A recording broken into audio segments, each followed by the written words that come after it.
Inaasahang ilalabas na ng National Food Authority ang 700,000 na sako ng bigas ngayong linggo.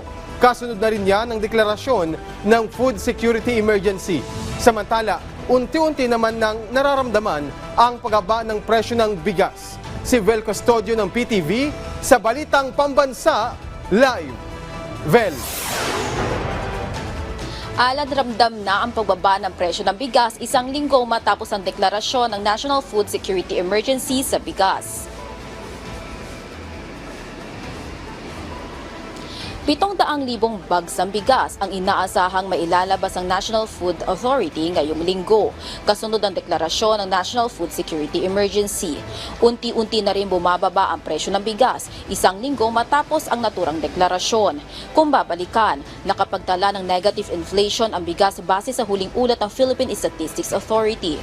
Nilinaw naman ni Department of Agriculture spokesperson Arnel de Mesa na ang deklarasyon ng National Food Security Emergency sa bigas ay bunsod sa pagtaas ng retail price nito at hindi dahil sa kulang ang supply ng bigas. Target ng simula ng distribusyon ng NFA rice na mabibili ng 33 pesos kada kilo ngayong linggo.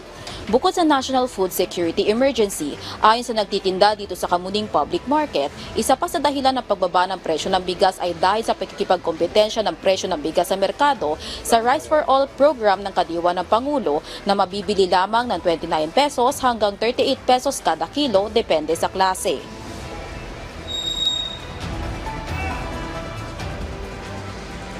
Alan, nagsimula na rin ang harvesting season ng mga sibuyas na base naman sa projection ng Bureau of Plant Industry ay maaaring mag-peak ito sa Marso. Kaya naman inaasahan na madadagdagan pa ito o ang supply nito sa mga susunod na linggo.